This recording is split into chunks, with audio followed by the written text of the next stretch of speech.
আল্লাহ তাআলার দরবারে শুকরিয়া যে মহান মুনিব আমাদেরকে সালাতুল জুমা আদায় করার জন্য মসজিদের মধ্যে আসার এবং বসার, নামাজের পূর্ব মুহূর্তে কোরআন সুন্নাহর আলোকে সহিহ তরিকায় কিছু কথা বলার এবং শুনবার মতো হিম্মত, শক্তি, তৌফিক, ধৈর্য দান করলেন। সেই মালিকের দরবারে শুকরিয়া। জবান খুলে সকলেই বলছি আলহামদুলিল্লাহ।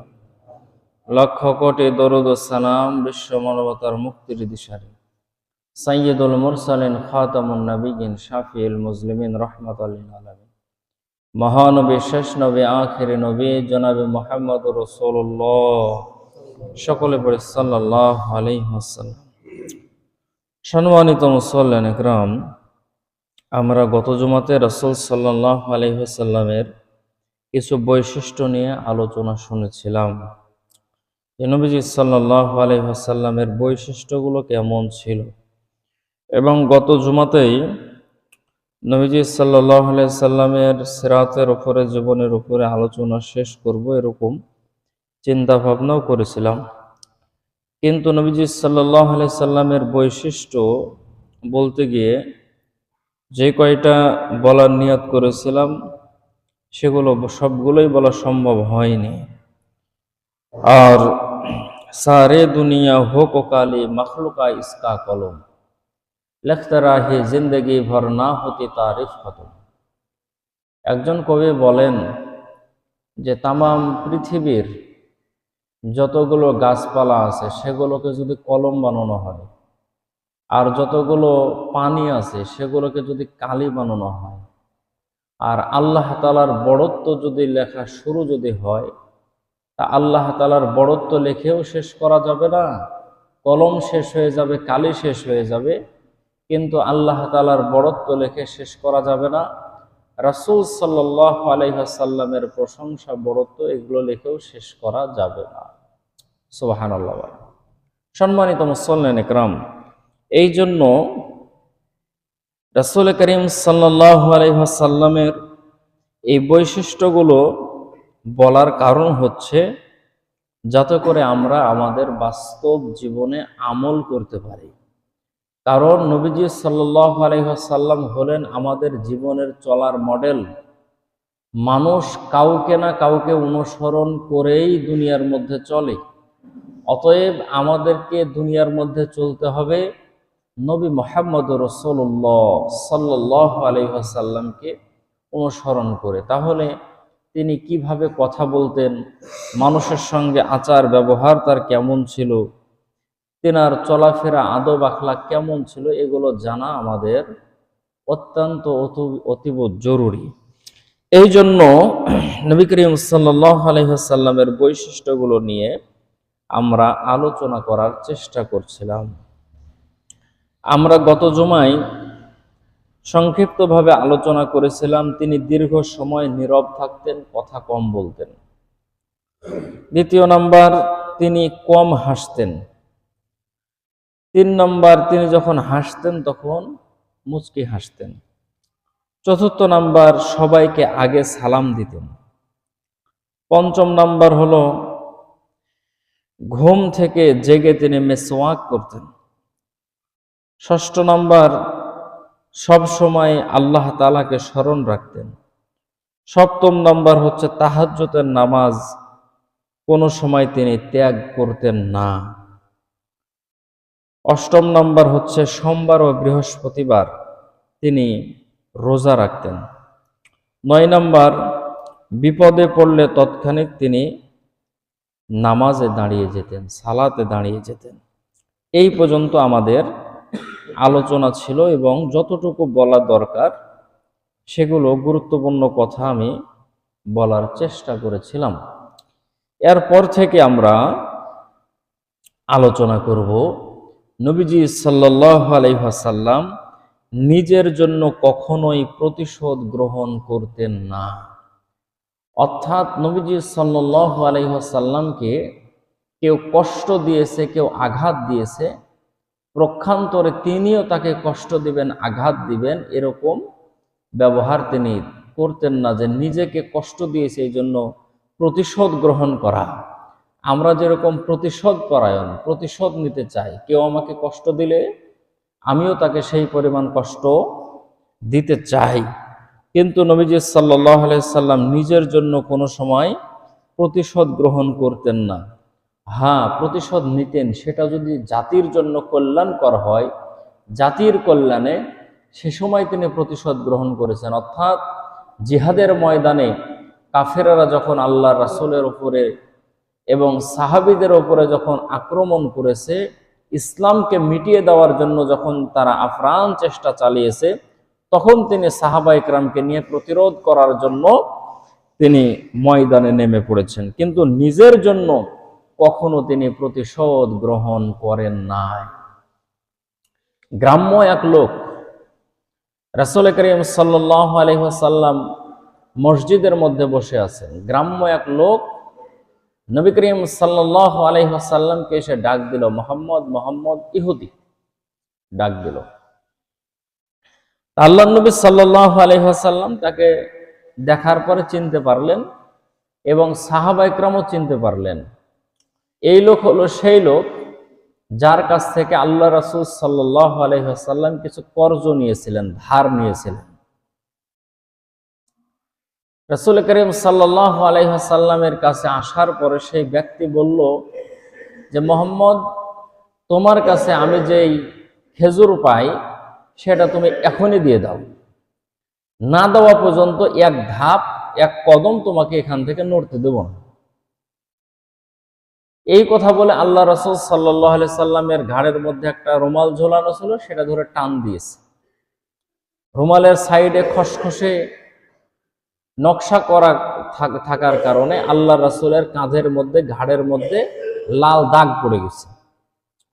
তো আল্লাহ রাসূলের সঙ্গে যদি কেউ এই ব্যবহার করে আর সাহাবা ইকরামের সামনে, তাহলে সাহাবা ইকরাম সহ্য করে কিভাবে বলেন দেখি?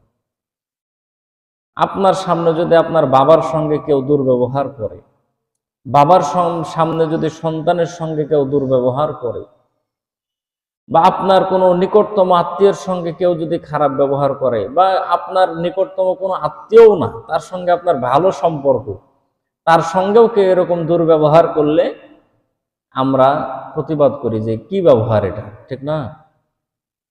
নবী করিম সাল্লাল্লাহু আলাইহি ওয়াসাল্লামের রুমাল ধরে টান দিয়েছে, আল্লাহ রাসূলের ঘাড়ে দাগ পড়ে গেছে, লাল দাগ পড়ে গেছে, এবং বলতেছে যে, মুহাম্মদ, এক ধাপ তোমাকে নড়তে দেব না, এক কদম তোমাকে নড়তে দেব না, এখান থেকে তুমি দিবা, তারপরে তুমি যাবা। কিন্তু আল্লাহর রাসূলও জানেন, সাহাবীরাও জানেন যে আল্লাহর রাসূল তার কাছ থেকে কর্জ নিয়েছে, ধার নিয়েছে, এটা ঠিক আছে, কিন্তু আরো 2 মাস সময় আছে আল্লাহ রাসূলের হাতে। 2 মাস পরে আল্লাহ রাসূল তাকে সেটা পরিশোধ করবে, এরকম সময় আছে এখন। কিন্তু সে আগেই এসে আল্লাহ রাসূলের সঙ্গে এই দুর্ব্যবহার শুরু করলো। তো হযরত ওমর রাদিয়াল্লাহু তাআলা রেগে গেলেন।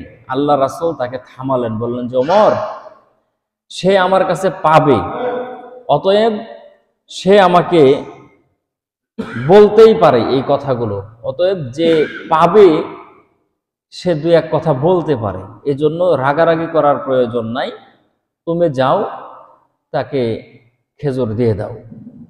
আল্লাহর রাসূল যখন নিষেধ করেছেন, তখন কোনো সাহাবী আর কোনো কথা বলেন নাই। কিন্তু হযরত ওমর রাদিয়াল্লাহু তাআলা ভিতরে খুব রাগান্বিত এবং অনেক রাগ। তো হযরত ওমরকে আল্লাহ রাসূল দায়িত্ব দিলেন যে, ওমর, তুমি যাও, যাওয়ার পরে তার কাছে যে 2 মণ খেজুর, সেটা তুমি তাকে দিয়ে দাও।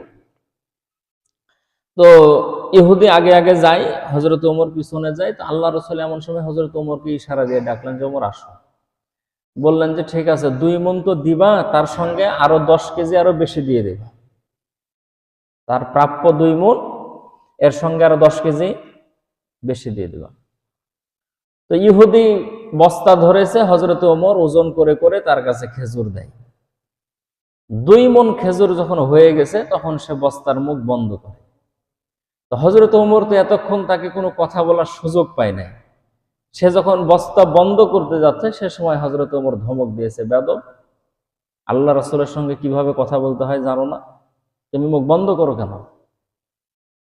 তো বলতেছে যে, আমার 2 মণ হয়ে গেছে। বলে, 2 মণ হলে কি হবে? আল্লাহর রাসূল আমাকে আরো 10 কেজি বেশি দেওয়ার জন্য বলেছে, তুমি মুখ বন্ধ করো কেন? আমি যতক্ষণ বন্ধ করতে বলবো না ততক্ষণ বন্ধ করবো না। ইহুদি সেখানে খেজুরের বস্তা সবগুলো রেখে দিয়ে হযরত ওমরের হাত ধরে বলতেছে, নিয়ে চলো তোমাদের নবীর কাছে। আল্লাহ নবী সাল্লাল্লাহু আলাইহি ওয়াসাল্লামের কাছে আসার পরে নবীজির হাত ধরে বলতেছেন যে, ইয়া রাসূলুল্লাহ, আপনার ব্যবহার আখলাক সব আমি দেখেছি, সবকিছুই ভালো, কিন্তু আপনার লেনদেন কেমন এটা আমার জানা ছিল না। এটা বোঝার জন্যই আপনার সঙ্গে আমি এই ব্যবহার করেছি। কিন্তু আপনার সঙ্গে দুর্ব্যবহার করলে এর প্রতিদান যদি আমাকে বুঝিয়ে দেওয়া উচিত ছিল সাহাবীদেরকে নিয়ে আমার উপরে আক্রমণ করা, কারণ আপনার হাতে আরো 2 মাস সময় আছে। আপনি তা না করে সবাইকে থামিয়ে দিয়ে আমার যেটা প্রাপ্য সেটা আমাকে বুঝিয়ে দিলেন, আবার আমাকে হাদিয়া আরো 10 কেজি বেশি দিতে বললেন। আমাদের কিতাবে, ইহুদি ধর্মের কিতাবে আছে যে শেষ জামানার নবীর সঙ্গে কেউ যদি খারাপ ব্যবহার করে তাহলে প্রক্ষান্তরে সে তার সঙ্গে ভালো ব্যবহার করবে। এটা পরীক্ষা করার জন্যই আপনার কাছে এসেছিলাম। আপনি সেই পরীক্ষাতেও পাশ করেছেন, আমাকে কালেমা পড়ায়া মুসলমান বানায় দেন। সম্মানিত মুসল্লিন একরাম, এটার সার্টিফিকেট দিয়েছেন আল্লাহ তাআলা, ওয়া ইন্নাকা লা আলা খুলুকিন আযীম। এটা দুনিয়ার কারো সার্টিফিকেট দেওয়া নয়, এ সনদ দুনিয়ার কেউ দেয় নাই। এ সনদ দিয়েছেন আল্লাহ তাআলা, এই ঘোষণা দিয়েছেন আল্লাহ তাআলা। তাহলে খুলুকের কথা যদি আল্লাহ তাআলা যদি বলেন যে আপনি আজিম খুলুকওয়ালা, তাহলে নবীজির চরিত্র কতই ভালো এটা আমাদের মতো মানুষ বয়ান করে বোঝানো সম্ভব না। এরকম আপনি হাজারো ঘটনা আপনি পাবেন। আমাদের এক উস্তাদ, আমাদের এক প্রশিক্ষণে তিনি বললেন যে আমি বছরে 52টা যে জুমা হয় রাসূল সাল্লাল্লাহু আলাইহি সাল্লামের জীবনের উপরে আলোচনা, জন্ম থেকে শুরু করে আল্লাহ রাসূলের মৃত্যু পর্যন্ত 52টা জুমাই আমি আলোচনা করেছি, কিন্তু 52টা জুমাই আমি আলোচনা করে শেষ করতে পারি নাই। পুরা বছর আমি নবীজির জীবনের উপরে আলোচনা করেছি, কিন্তু তারপরে আমি আলোচনা করে শেষ করতে পারি নাই। এটা না পারারই কথা, এটা স্বাভাবিক কথা। আসেন আরেকটা দৃষ্টান্ত দিই আপনাদের সামনে। নবী করিম সাল্লাল্লাহু আলাইহি ওয়াসাল্লামকে হত্যা করার জন্য কাফেরেরা একজন ব্যক্তিকে ভাড়া করেছে, যে মুহাম্মদ মেহমান পছন্দ করে। আল্লাহ রাসূল সাল্লাল্লাহু আলাইহি ওয়াসাল্লাম মেহমান পছন্দ করতেন। তো তুমি মেহমান হয়ে তার বাসায় যাবা, দেখবা যে সে রাত্রের বেলা যখন ঘুমায়া যায় তখন ঘুমের ঘরে তাকে হত্যা করে তুমি চলে আসবা। ইহুদি তার কোষের মধ্যে তরবারি নিয়ে আল্লাহ রাসূলের ঘরে এসেছে। আল্লাহ রাসূলকে পরিচয় দিল যে আমি আপনার মেহমান, 3 দিন আপনার বাসায় অবস্থান করব। নবীজি সাল্লাল্লাহু আলাইহি ওয়াসাল্লাম বললেন যে ঠিক আছে মেহমান, এটা তো আল্লাহর পক্ষ থেকে আসে, এটা তো রহমত, তুমি থাকো আমার বাসায়। মেহমানের যতগুলো কাজ করে দেওয়ার প্রয়োজন আল্লাহ নবী সাল্লাল্লাহু আলাইহি ওয়াসাল্লাম সমস্ত কাজগুলো করে দেয়। নিজে খাবার না খেয়ে মেহমানের মুখের মধ্যে আল্লাহ রাসূল খাবার তুলে দেয়। দিন চলে যায়, রাত যখন আসে তখন সেই ইহুদি আল্লাহ রাসূলকে হত্যা করার জন্য, আল্লাহ রাসূল সাল্লাল্লাহু আলাইহি সাল্লামকে হত্যা করার জন্য সে পরিকল্পনা করে যে কখন আল্লাহ রাসূল ঘুমাবে আর কখন তাকে হত্যা করবে। প্রথম রাত্রে আল্লাহ রাসূল সাল্লাল্লাহু আলাইহি সাল্লামকে হত্যা করার চেষ্টা করলো, কিন্তু দেখলো যে মুহাম্মদ সাল্লাল্লাহু আলাইহি ওয়াসাল্লাম সারা রাত্র নামাজের মধ্যে কাটিয়ে দিলেন।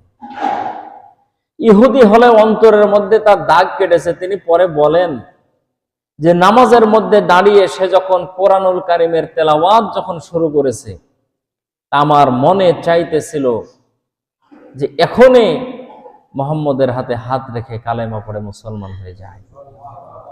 কিন্তু আমার বিবেকে আবার বলতেছে যে আমাদের যে লিডার আছে তার কাছ থেকে আমি টাকা গ্রহণ করেছি, অর্থ নিয়েছি, এখন যদি কালেমা পড়ে মুসলমান হয় তাহলে আমার প্রাণ নাশ করে ফেলবে, আমার পরিবারকেও শেষ করে ফেলবে। প্রথম দিন চলে গেল, প্রথম রাত চলে গেল। দ্বিতীয় দিন চলে গেল, দ্বিতীয় রাত চলে গেল। তৃতীয় দিন যাওয়ার পরে তৃতীয় রাতে তার পরিকল্পনা হলো যে মুহাম্মদ সাল্লাল্লাহু আলাইহি সাল্লামকে আজকে শেষ রাত, আজকে হত্যা করব, এখান থেকে চলে যাব। ইহুদি বলেন, 3টা দিনে আমার সঙ্গে মুহাম্মদ সাল্লাল্লাহু আলাইহি ওয়াসাল্লাম যে ব্যবহার করলো আমার মনে চাই না তার কোনো ক্ষতি করি বা তার সঙ্গে খারাপ ব্যবহার করি, কিন্তু যেহেতু আমি মানুষের কাছ থেকে টাকা গ্রহণ করেছি, তারা তো খোঁজ খবর নেবে 3 দিন থাকার পরে তার কোনো ক্ষতি করতে পারলাম কিনা, তাকে হত্যা যদি নাও করতে পারি তার তো কোনো ক্ষতি করে বাসা থেকে যেতে হবে। আল্লাহর নবী সাল্লাল্লাহু আলাইহি ওয়াসাল্লাম আবার নামাজের মধ্যে দাঁড়িয়ে গেলেন। নামাজের মধ্যে বিশ্বনবী সাল্লাল্লাহু আলাইহি ওয়াসাল্লাম কোরআনুল কারীমের তেলাওয়াত করতে আছেন। আমার ভাইয়েরা খেয়াল করে শোনেন, ইহুদি আল্লাহর রাসূলকে হত্যা করার চেষ্টা করলো, যখন হত্যা করাই ব্যর্থ হয়ে গেল, ইহুদি এক সময় মুসলমান হওয়ার পরে ডাক দিয়ে বলেন, দুনিয়ার মানুষেরা, আমি যে সময় ইহুদি ছিলাম, যে সময় বেধর্মী ছিলাম, আল্লাহর নবীকে হত্যা করার জন্য আমি ঘরের মধ্যে প্রবেশ করেছি, 3টা রাত তার ঘরের মধ্যে ছিলাম, কিন্তু 3টা রাত্রে নামাজ শেষ করার পরে যখন আল্লাহর নবী 2 হাত তুলে দোয়া করতেন, দোয়ার মধ্যে নিজের জন্য, পরিবারের জন্য যা দোয়া করতেন, বেশিরভাগ দোয়া তার ছিল সারা রাত্রের যে দোয়া ছিল তার মধ্যে বেশিরভাগ তিনি তার উম্মতের জন্য দোয়া করতেন। সে সময় বুঝতাম না উম্মত মানে কি, এখন মুসলমান হওয়ার পরে বুঝি উম্মত কারে বলে। এখন বুঝি একটা মানুষকে অনুসরণ করলেই বুঝি মানুষের প্রতি এতটা মায়া জন্মায়। আল্লাহর নবী সাল্লাল্লাহু আলাইহি ওয়াসাল্লামকে যেমন সাহাবায়ে কেরাম ভালোবাসতেন, সাহাবায়ে কেরামকেও আল্লাহর রাসূল ভালোবাসতেন। আমরা যেমন আল্লাহর নবী সাল্লাল্লাহু আলাইহি ওয়াসাল্লামকে ভালোবাসি, মহব্বত করে মুসলমান, আমাদের জন্য 1500 বছর আগে আল্লাহর নবী নিজের চোখের পানি দিয়া মদিনার বালি ভিজায়া গেছেন। ইহুদি ডাক দিয়া বলেন, উম্মতের জন্য দোয়া করে, রব্বুল আলামিন যারা আমাকে অনুসরণ করে, যারা আমাকে মেনে মেনে চলে, আমার ধর্ম মানার কারণে, আপনার তাওহীদ মানার কারণে অনেককেই কাফেরেরা শাহাদাতের কোলে ঠেলে দিয়েছে, মৃত্যুর কোলে ঠেলে দিয়েছে। অনেকের বিবি বিধবা হয়ে গেছে, সন্তানগুলো এতিম হয়ে গেছে, তাদেরকে আপনি হেফাজত করেন, যারা শাহাদত বরণ করলো তাদের শাহাদত কবুল করেন। ইহুদি বলেন যে 3টা রাত পর্যন্ত যখন আমি কোন তার ক্ষতি করার চেষ্টা করলাম, কিন্তু যখন পারলাম না, যখন চলে আসবো তার বাড়ি থেকে আসার আগ দিয়ে তার যে বিছানার মধ্যে আমি শুয়েছিলাম, বিছানার মধ্যে আমি প্রসাব পায়খানা করে বিছানাটা নষ্ট করে আমি বাড়ি থেকে বের হয়ে চলে আসলাম। কখন জানি আল্লাহর নবী নামাজ শেষ করেছে, দোয়া শেষ করেছে, আমার জানা নাই। আল্লাহর নবী সাল্লাল্লাহু আলাইহি ওয়াসাল্লাম নামাজ শেষ করার পরে, দোয়া শেষ করার পরে মেহমানের রুমে যাওয়ার পরে দেখলেন মেহমান নাই, বিছানাটা পুরা ময়লা দিয়ে ভর্তি করা। আল্লাহর নবী চমকে উঠলেন, আহারে, আল্লাহ পাক রব্বুল আলামিনের বিধান হলো মেহমান হলো আমার বাড়ির জন্য রহমত, মেহমানের কদর ঠিক মতো করতে পারলাম না, মেহমান আমার বাসায় আসার পরে কষ্ট পেয়েছে, পোশাক পায়খানা করার জন্য, ইস্তেঞ্জা সারার জন্য হয়তো ভালো ব্যবস্থা আমি করে দিতে পারি নাই, বিছানার মধ্যে তার বড় কষ্ট হয়েছে, এজন্য কোথায় গেল? ইহুদি আল্লাহ রাসূল সাল্লাল্লাহু আলাইহি ওয়াসাল্লামকে হত্যা করতে ব্যর্থ হয়ে তিনি চলে গেছেন। তিনি দূরে যখন চলে যায়, হঠাৎ করে তিনি তার কোমরের মধ্যে হাত দিয়ে দেখে যে তরবারিটা দিয়ে হত্যা করার জন্য আল্লাহর রাসূলের বাসায় এসেছিল, সে তরবারিটা নিজের অজান্তেই আল্লাহর রাসূলের বাসায় রেখে চলে গেছে। ভয়ে ভয়ে ছোট ছোট কদমে আল্লাহর রাসূলের বাড়ির দিকে আসে, না জানি মুহাম্মদ আমাকে হত্যা করার জন্য, আমার উপরে আক্রমণ করার জন্য না জানি তার সাথীদেরকে নিয়ে আমার বাড়ির দিকে রওনা করে, আমাকে খোঁজার জন্য না জানি মানুষদেরকে পাঠিয়ে দিয়েছে। কিন্তু তিনি আসার পরে দেখলেন আল্লাহ রাসূল সেই ময়লাওয়ালা কাপড়গুলো নিজ হাতে কূপের পানি দিয়ে পরিষ্কার করতেছে। সম্মানিত ভাইয়েরা আমার, এই দৃশ্য দেখার পরে ইহুদি যখন আল্লাহর রাসূলের সামনে দাঁড়িয়েছে, মেহমানের চেহারা দেখার পরে আল্লাহর রাসূল নিজের কাজগুলো রেখে দিয়া ইহুদির কাছে দুইটা হাত জোড় করে তার হাতটা ধরে ডাক দিয়ে বলতেছে, ভাই, আমার পারিবারিক অবস্থা তো তুমি 3 দিন আছো, বুঝতেই পারতেছো, ভালো খাবারের ব্যবস্থা করতে পারি নাই, রাত্রের বেলা ভালো বিছানা দিতে পারি নাই, তোমার ইস্তেঞ্জার জন্য ভালো টয়লেটের ব্যবস্থাও করতে পারি নাই, তোমার বড় কষ্ট হয়েছে, তুমি আমারে মাফ করে দাও, ক্ষমা করে দাও। আল্লাহ রাব্বুল আলামিনের আদালতে যদি দাঁড়ায় বলো, মুহাম্মদের বাসায় আমি মেহমান হয়ে গিয়েছিলাম, আমার ঠিক মতো কদর করে নাই, আদর করে নাই, যত্ন করে নাই, আহকামুল হাকিমিন আল্লাহর সামনে আমি জবাব দিয়ে সামনের দিকে আগাইতে পারবো না। আল্লাহর নবীর কণ্ঠে কথা শোনার পরে ইহুদির চোখের পানি ছেড়ে ডাক দিয়ে বলে, ইয়া রাসূলুল্লাহ, ইয়া হাবিবাল্লাহ, আপনি কি আমার আপনার ঘর পর্যন্ত আমাকে নিয়ে যাবেন নাকি? আল্লাহ রাসূল বলেন, ভাই, একদিন কেন, আরো 3 দিন তোমার সময় বাড়ায়া দেওয়া হলো, তুমি আমার বাসায় থাকো। ইহুদি আল্লাহর নবীর রুমে প্রবেশ করার পরে ইহুদি আল্লাহ রাসূলের সেই বিছানার নিচ থেকে তরবারিটা বের করে ডাক দিয়ে বলে, ইয়া রাসূলুল্লাহ, ইয়া হাবিবাল্লাহ, আবু জেহেল, আবু লাহাব, উতবা, সাইবা, কাফের যারা আছে গো নবী, আমাকে টাকা পয়সা দিয়েছে আপনাকে হত্যা করার জন্য। ওগো নবীজি, গভীর রাত জেগে জেগে আপনাকে হত্যা করার জন্য চেষ্টা করেছে, আপনি কোন সময় ঘুমায়া যান? নবীজি, নামাজের মধ্যে আপনি এমন কোরআনের তেলাওয়াত করেছেন, মন চাই গো নবী সারা রাত তেলাওয়াত হোক আর সারা রাত শুনি, আপনার তেলাওয়াত শুনতে এত ভালো লাগে, কিন্তু যেহেতু আমি কাফেরদের কাছ থেকে টাকা গ্রহণ করেছি, আপনার কোনো ক্ষতি না করে যদি এখান থেকে চলে যাই, তাহলে তারা খোঁজ নেওয়ার পরে যদি জানতে পারে আমার উপরে তারা আক্রমণ করবে, এই জন্য আপনার বিছানাটা নষ্ট করে দিয়ে আমি চলে গেছি। দূরের পথ যাওয়ার পরে নবী গো, কোমরের মধ্যে হাত দিয়ে দেখি আমার তরবারি নাই, তরবারি কোথায় গেল? আপনার বিছানার নিচে রেখে দিয়েছিলাম। ইয়া রাসূলুল্লাহ, ইয়া হাবিবাল্লাহ, আপনার বাসায় থাকার পরে আমার কোনো কষ্ট হয় নাই, আপনাকে হত্যা করার জন্য এসেছিলাম গো নবী, ঘুরে আসতাম না যদি তরবারিটা নিয়ে চলে যেতাম। ইয়া রাসূলুল্লাহ, তরবারিটা নেওয়ার জন্য আমি এসেছি। আল্লাহর নবী ডাক দিয়ে বলে, ভাই, তোমার উপরে আমার কোনো রাগ নাই, আমি প্রতিশোধ নেওয়ার জন্য আসি নাই, আমার ব্যাপারে আমার আল্লাহ ঘোষণা করেছেন, নবী হে, আপনি হলেন উত্তম চরিত্রের অধিকারী, ওয়া ইন্নাকা লাআলা খুলুকিন আযীম, আপনি খুলুকে আযীম ওয়ালা নবী, আমি খুলুকে আলী আযীম ওয়ালা নবী। আল্লাহ পাক রব্বুল আলামিন আমার ব্যাপারে বলেছেন, ভাই রে, তুমি যদি আমারে হত্যা করো তাহলে তো তোমার কোনো লাভ নাই, বড় রে ভাই, বলো দুনিয়ার শান্তি চাও না আখিরাতের শান্তি চাও? ইহুদি আল্লাহর নবীর কথাগুলো শোনার পরে ডাকবে বলে, ইয়া রাসূলুল্লাহ, আমার আর বুঝতে বাকি নাই, আপনি হলেন শেষ নবী, আপনি হলেন আখের নবী, আপনি যেই ধর্মের দাওয়াত দেন সেই ধর্ম হলো সত্য ধর্ম, কাফেরদের কথা আর শুনতে চাই না, বেধর্মী আর হতে চাই না। ওগো নবী, কোন দিন জানি মারা যায় এটাও আমার জানা নাই, বাড়ি পর্যন্ত আর কাফের হয়ে যেতে চাই না, নবী হে, একটু গোসলের ব্যবস্থাটা করে দেন, আমি মুসলমান হয়ে বাসায় যাব গো নবী, শুধু আমি নয়, আমার পুরা পরিবার সহ আপনার হাতে হাত রেখে কালেমা পড়ে মুসলমান হতে চায়। এটা হলো আল্লাহ রাসূলের আদর্শ, আল্লাহ রাসূলের চরিত্র।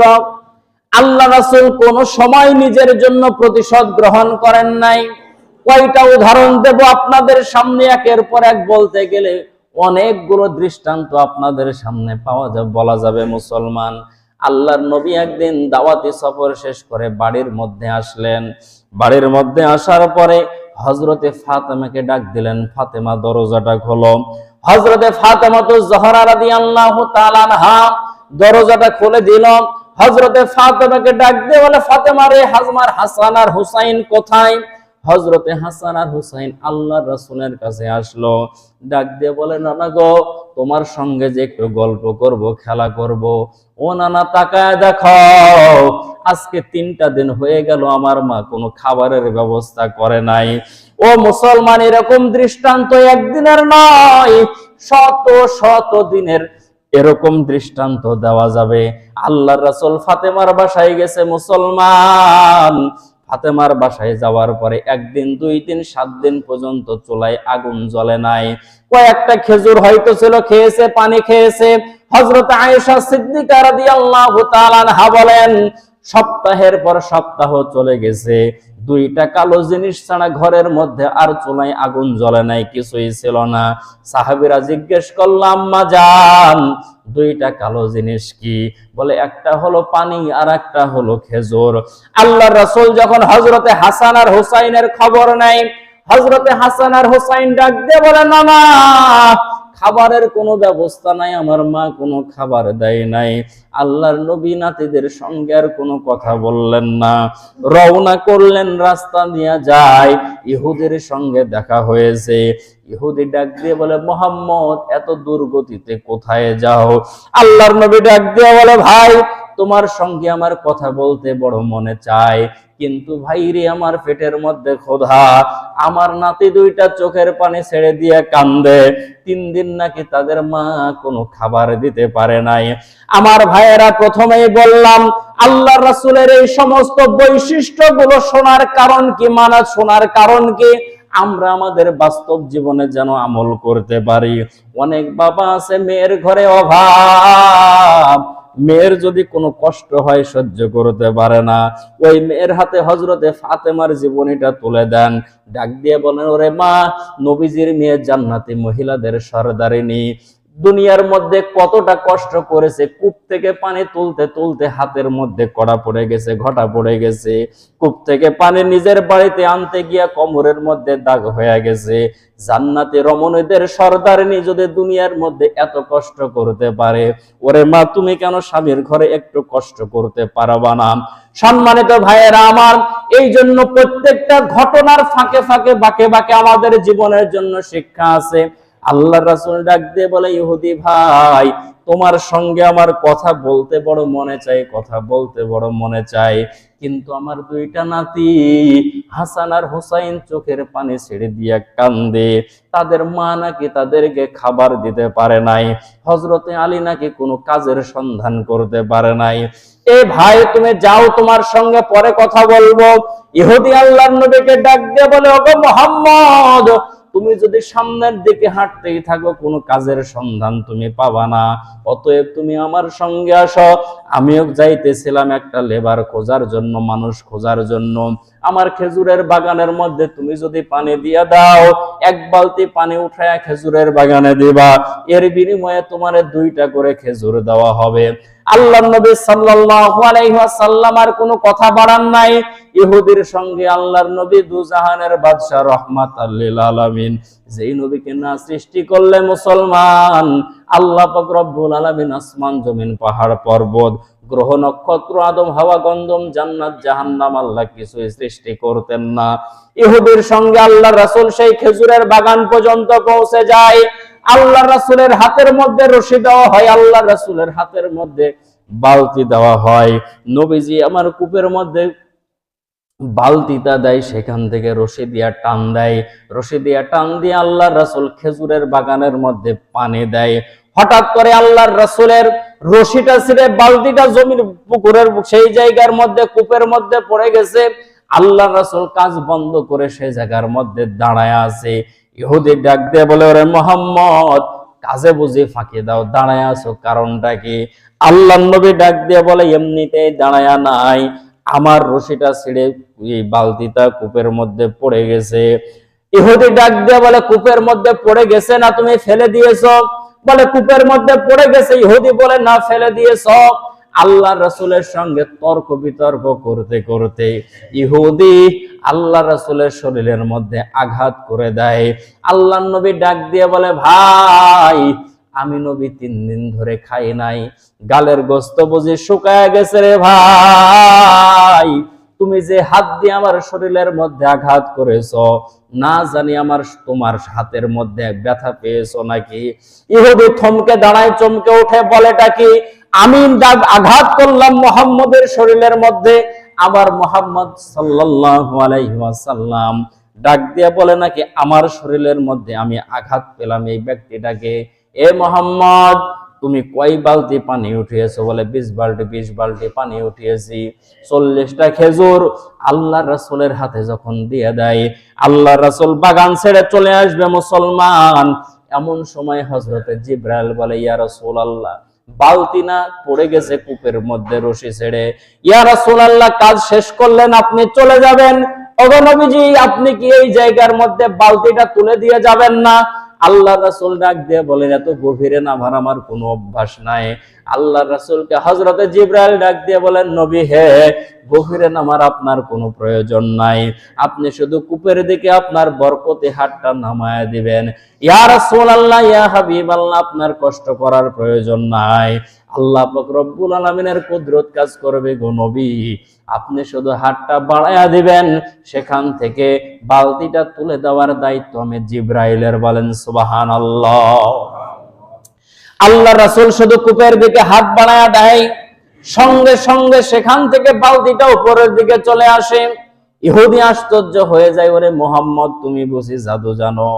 আল্লাহ রাসূল ডাক দিয়ে বলেন, না রে ভাই, না, জাদু জানি না, জাদু জানি না। আমার কাছে যে জিবরাইল ওহী নিয়ে আসে, প্রতিদিন যে ওহী নিয়ে আসে, সে আমাকে এটা সহযোগিতা করেছে, পাঠিয়েছে আমার আল্লাহ। আল্লাহর নবী সাল্লাল্লাহু আলাইহি ওয়াসাল্লাম সেখান থেকে চলে আসলেন। প্রশ্ন হতে পারে, আল্লাহর নবীর শরীরের মধ্যে বুঝি শক্তি ছিল না? ও মুসলমান, সিরাতের কিতাবের মধ্যে আসছে, একজন দুইজন নয়, জান্নাতি 100 যুবকের শক্তি আল্লাহর রাসূলের শরীরের মধ্যে ছিল। জান্নাতি 100 যুবকের শক্তি আল্লাহর রাসূলের শরীরের মধ্যে ছিল। দুনিয়ার কোন সাধারণ মানুষের শক্তি না, জান্নাতি 100 যুবকের শক্তি আল্লাহর রাসূলের শরীরে ছিল। আল্লাহর রাসূল তাকে আঘাত করার প্রয়োজন হতো না।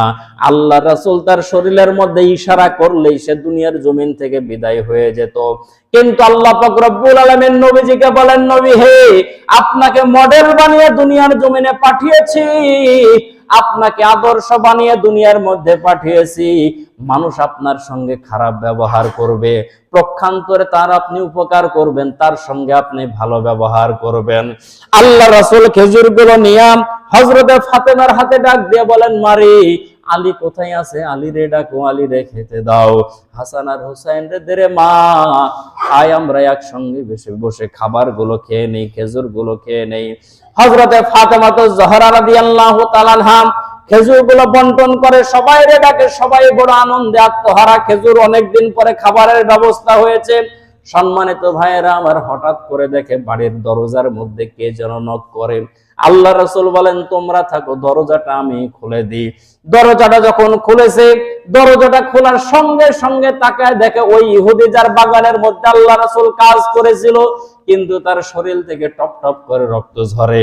যে হাত দিয়ে আল্লাহ রাসূলের শরীরের মধ্যে আঘাত করেছিল, সেই হাতটার শরীরের মধ্যে দেখানো যায় না। হাতটা আরেক হাত দিয়ে ধরে আল্লাহ রাসূলের সামনে হাজির হয়েছে। আল্লাহ রাসূলকে ডাক দিয়ে বলতেছে, গো আল্লাহর নবী, বুঝতে পারে আপনার শরীরের মধ্যে আঘাত করেছি, বড় ভুল করেছি গো নবী, এই জন্য পাথরের সঙ্গে বাড়ি দিয়া আমি আমার হাতটাকে শরীর থেকে বিচ্ছিন্ন করে ফেলেছি। ওরে হাত কার সঙ্গে বেয়াদবি করেছ? নবীকে মন চাইতেছিল পাথর দিয়া মাথার মধ্যে আঘাত করব, দুনিয়ার জমিন থেকে বিদায় নিয়ে চলে যাব, কিন্তু জাহান্নামের আসামি হইয়া দুনিয়ার জমিন থেকে বিদায় নিতে চাই নাই। ওগো নবীজি, আপনার আদর্শ এত ভালো, আপনার কথা এত ভালো, আপনার সঙ্গে খারাপ ব্যবহার করলাম, পক্ষান্তরে আপনি আমার সঙ্গে ভালো ব্যবহার করলেন। আমি আর দেরি করতে চাই না, আমি কালেমা পড়ে মুসলমান হয়ে যেতে চাই। আল্লাহ রাসূল যখন মুসলমান বানায়া দিয়েছে, সে সময় ডাক দিয়ে বলে, ইয়া রাসূলুল্লাহ, ইয়া হাবিবাল্লাহ, আল্লাহর দরবারে একটু দোয়া করে দেন গো নবী, আমার যে হাতের যন্ত্রণা, যে ব্যথা সহ্য হয় না, বেঁচে যদি থাকি আল্লাহ যেন আমারে সুস্থ বানায়া দেয়, যদি হায়াত না থাকে, ব্যথা সহ্য হয় না, যেন বিদায় নিয়ে চলে যায়। আল্লাহর রাসূল তার হাত থেকে হাতের কাটা অংশটা নিয়া সেই জায়গার মধ্যে লাগায়া আল্লাহ রাসূল শুধু পড়লেন বিসমিল্লাহির রহমানির রহিম, সেই জায়গার মধ্যে থুথু লাগায় দিলেন, ফু দিয়া দিলেন। সেই ব্যক্তি ডাক দিয়া বলে, যখন আমি মুসলমান হয়ে গেছি আমি আর ইহুদি নাই, আমি এখন সাহাবী। আমার হাতের মধ্যে আগে যা শক্তি ছিল তার চাইতে এখন বেশি শক্তি আমার হাতের মধ্যে। সেই হাতে তরবারে ধরে জিহাদের ময়দানে অনেক জিহাদ করেছি, বলেন সুবহানাল্লাহ। আল্লাহ রাসূল ইচ্ছা করলে প্রতিশোধ নিতে পারতেন, কিন্তু আল্লাহ রাসূল নিজের জন্য কোনো সময় প্রতিশোধ গ্রহণ করেন নাই। সবগুলো আল্লাহর রাসূল ক্ষমা করে দিয়েছেন। ক্ষমা করে দেওয়ার কারণে আল্লাহ পাক রব্বুল আলামিন নবীজির সম্মান বৃদ্ধি করেছেন, এবং যে সমস্ত মানুষগুলো আল্লাহ রাসূলের সঙ্গে খারাপ ব্যবহার করেছিল তার সঙ্গে সে কালেমা পড়ে মুসলমান হওয়ার আল্লাহ তাআলা সুযোগ করে দিয়েছেন। প্রসিদ্ধ একটা ঘটনা, আল্লাহ রাসূল সাল্লাল্লাহু আলাইহি ওয়াসাল্লামকে একটা বৃদ্ধা মহিলা বড় কষ্ট দিত। সেই বৃদ্ধার বাড়ি এখনো আছে মুসলমান। গাছের কাঁটাগুলো আল্লাহ রাসূল সাল্লাল্লাহু আলাইহি ওয়াসাল্লামের পায়ের নিচে বিছায়া দিত। আল্লাহর নবী যখন নামাজের মধ্যে যায়, নবীজির পায়ের মধ্যে কাঁটা ফুটলে বৃদ্ধ মহিলা বড় কষ্ট পেত। হঠাৎ করে 2 দিন 4 দিন যায়, আর পথের মধ্যে কাঁটা দেখা যায় না। আল্লাহ রাসূল সাহাবীদেরকে ডাক দিয়ে বললেন, সাহাবী, আমার পথের কাঁটা বুঝে তোমরা পরিষ্কার করে দাও। কারণ সাহাবীরা সবাই জানতো এই মহিলা ওই রাস্তার মধ্যে কাঁটা দেয়। সাহাবীরা ডাক দিয়ে বলে, ইয়া রাসূলুল্লাহ, না আমরা তো পরিষ্কার করি নাই। বলে, আজকে 2 দিন 4 দিন হয়ে গেল পথের মধ্যে, এখন আর কেন কাঁটা পাওয়া যায় না? আল্লাহ রাসূল মহিলার খোঁজ নিলেন। মহিলাটার খোঁজ নেওয়ার পরে দেখেন মহিলাটা বড় অসুস্থ।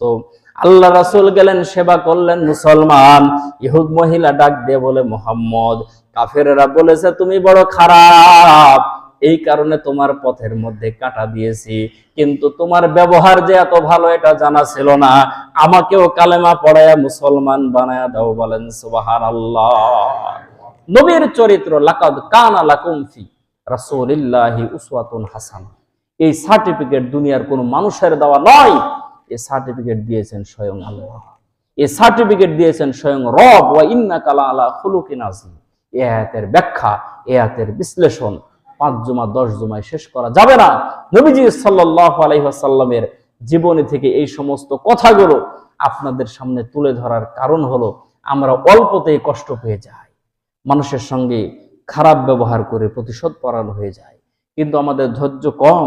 নবী করিম সাল্লাল্লাহু আলাইহি ওয়াসাল্লামকে আল্লাহ তাআলা উত্তম আখলাক, উত্তম চরিত্র দিয়ে দুনিয়ার মধ্যে পাঠিয়েছেন আমাদের জন্য মডেল, যাতে করে আমরা কেউ না বলতে পারি আল্লাহ রাসূল তো এই কষ্টের মধ্যে পড়েন নাই, আমরা এই কষ্টের মধ্যে পড়েছি। নবী করিম সাল্লাল্লাহু আলাইহি সাল্লামের জীবনে এমন কোনো কষ্ট নাই যে কষ্টে আল্লাহ রাসূল পড়েন নাই, সেরকম কষ্টের মধ্যে আমরাই পড়ি। আল্লাহ রাসূল যে পরীক্ষার সম্মুখীন হয়েছেন, যে সমস্ত কষ্টগুলোর মধ্যে পড়েছেন, সমস্ত কষ্ট বিপত্তিকে উপেক্ষা করে আল্লাহ পাক রব্বুল আলামিনের উপরে আস্থা ছিল নবীজি সাল্লাল্লাহু আলাইহি ওয়াসাল্লামের। অনেক মানুষের প্রশ্ন হতে পারে, আল্লাহ রাসূল খাবারের জন্য ইহুদির বাগানে কাজ করে, আল্লাহ তাআলা কি পারতেন না, নবীজি আপনি পরীক্ষা দেন ঠিক আছে, কিন্তু 3 বেলা আপনার জন্য জান্নাতে খাবার আপনার সামনে জিবরাইল পৌঁছায় দেবে, ফেরেশতারা পৌঁছায় দেবে, পারতেন না? অবশ্যই পারতেন। আল্লাহ রাসূলের শরীরের মধ্যে আঘাত করে কাফেরেরা, আল্লাহ তাআলা কি দেখেন না? অবশ্যই দেখেন। আল্লাহ তাআলা দৃষ্টান্ত স্থাপন করেছে। নবীজি বয়ান করে, হঠাৎ করে হাত বাড়ায়া দিলেন, আবার হাত টেনে দিলেন। সাহাবীরা বললেন, ইয়া রাসূলুল্লাহ, হাত বাড়ায়া দিলেন আবার টেনে দিলেন, কারণটা কি? বলে, জিবরাইল আমার সামনে জান্নাতের আঙ্গুরের একটা বড় থোকা আমার সামনে নিয়ে হাজির হয়েছে। আমি মনে করলাম তোমাদেরকে নিয়ে আমি আলোচনা করতেছি, এই জন্য আমাদের জন্য খাবার নিয়ে এসেছে। আমাকে বলে, ইয়া রাসূলুল্লাহ, আপনি একাই খান। আমি বললাম যে আমার যে সমস্ত সাহাবীরা আছে তারা, বলে তারা তো পাবে না। তা আমি বললাম যে আমি নিজেও খাবো না, এই জন্য বিদায় দিয়ে দিলাম। আল্লাহ রাসূল সাল্লাল্লাহু আলাইহি সাল্লাম নিজের জন্য একাই কিছু গ্রহণ করেন নাই, যেটা উম্মতের জন্য পেয়েছেন সেটা নিজের জন্য নিয়েছেন। যেটা উম্মতের জন্য আল্লাহ রাসূল পান নাই, সেটা আল্লাহ রাসূল নিজের জন্য নেন নাই। সাহাবীদেরকে বললেন, সাহাবীরা শোনো, যেই আঙ্গুরের থোকা আমাকে দিয়েছিল, এটা যদি তোমাদের জন্য বাজেট হতো, এটা যদি দুনিয়ার মধ্যে যদি নিয়ে আসতো, কিয়ামত পর্যন্ত আমার উম্মত আঙ্গুরগুলো খেয়ে শেষ করতে পারতো না। নবীজি সাল্লাল্লাহু আলাইহি সাল্লামের উম্মতের উপরে দরদ ছিলেন, তিনি কোনো সময় প্রতিশোধ পরায়ণ ছিলেন না। সম্মানিত মুসল্লিয়ান ইকরাম, তাহলে আমরা আজকে 10 নাম্বার, যেটা নবীজি সাল্লাল্লাহু আলাইহি সাল্লাম নিজের জন্যই কোনো সময় প্রতিশোধ গ্রহণ করতেন না, এই একটা পয়েন্টের উপরে আলোচনা করলাম। ভুল ত্রুটি মাফ করে সঠিক কথাগুলো অনুযায়ী আমল করা তৌফিক দান করুন, বলেন আমিন।